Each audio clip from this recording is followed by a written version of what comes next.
Hi guys, this is Erin from Crafts Everywhere. Today I am going to show you how I make my faux fur pom-poms. So, what you need to make a finished pom like this is a square of fabric. Well, it doesn't have to be a square, it can be a circle. Really, it can be a rectangle too. Once the pom is finished, you can't tell. So this is a square, and this is a 5-inch square, and it makes this huge pom-pom here, which is about 8 inches across. So that would be an extra large that I sell in my shop. So you need the square, need some stuffing. I use polyfill, which you can get at any craft store.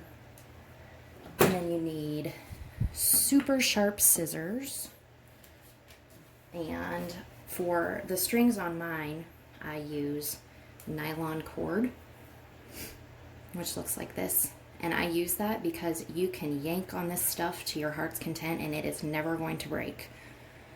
So I use that because I've tried a whole bunch of different other options, and I just found that a lot of them broke, which is extremely frustrating when you're all the way done sewing your pom and then your thread snapped. So you don't want that. So I use that stuff, and I get it at Hobby Lobby, but you can get it on Amazon and probably at other craft stores too. And so since I'm using this nylon cord, if you can see here, see if I can focus it. There we go.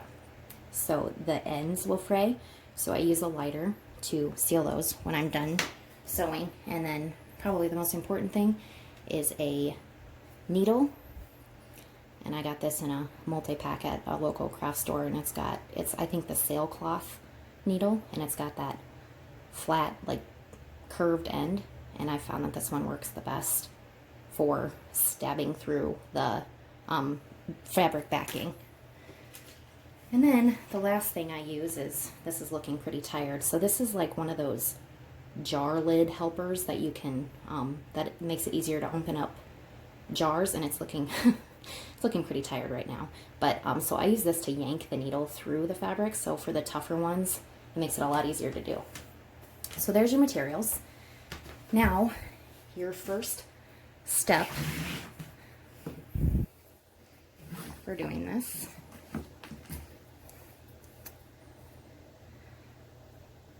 you can do either 2 strands or 4. And I do 4 on all of my pom-poms because it just, 4 I've found is a lot better in terms of like putting it on hats. If you're going to sew it on there, it makes it a lot more sturdy on your hat, so it's not flopping around everywhere. So the first string I just put right here on the corner and just double knot it, and then you're done with that one. And this other one is the one that you're going to use to sew around the hole. And you can see right there it frayed, so that's why we seal the ends at the end. So you're just going to take it the opposite corner and go stay underneath of the fur here. And then you're just going to go in and out. And this fabric is especially tough on the back. So this is where my jar lid thingy comes in handy. It makes it a lot easier. A lot of people also bandage their fingers when they're doing this. My hands are so tough by this point from making all of the poms that I really don't need it anymore, except for in like the dead of winter. And then my hands get mad, but otherwise it's usually okay now. So you're going to sew through all 4 sides. All right, final side here.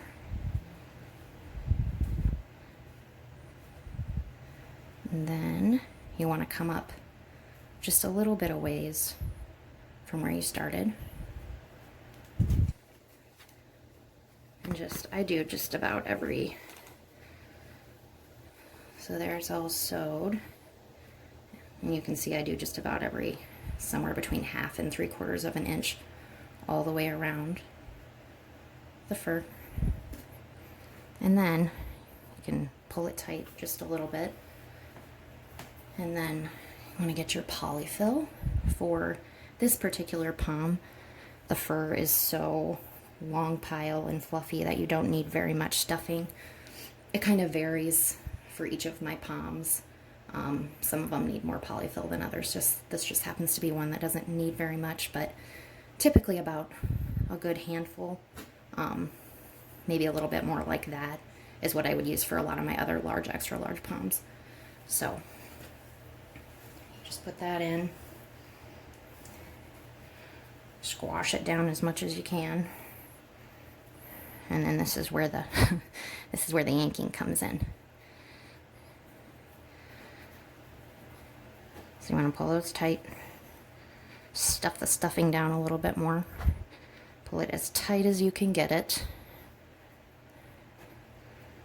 like that, so it doesn't have a hole, so we don't like that. And then hold that closed. Try to get as much of the fur out of the way too as you can.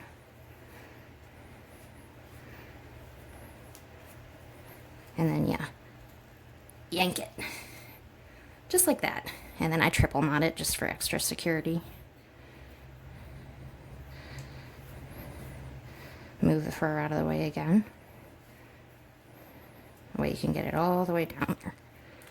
Okay, so there's what that looks like. It should be completely sealed now. And then for a finishing touch on all of my poms, I brush it. Makes it look super good. All right, there's that. And then for the sealing part of it, I just trim it to a good length there, so that way there's still enough for it so you can sew it on. And then seal the ends, and then if you're gonna sew them on, those can be clipped off before you sew on, because they're they get in the way when you're trying to pull them through fabric. But otherwise, I use a different technique for putting my poms on hats, which I'll show you also right now. So here's my hat, and I use cord stops, which I get in bulk on Amazon. And guys, they are just so much easier than any other solution that I've found. Because I use a lot of poms when I'm taking pictures and stuff, and I just did not have patience to be threading them through whatever. And like, I tried sewing snaps on, and I think I sewed like one snap on, and I was like, yeah, this is not going to be for me, because it just takes forever.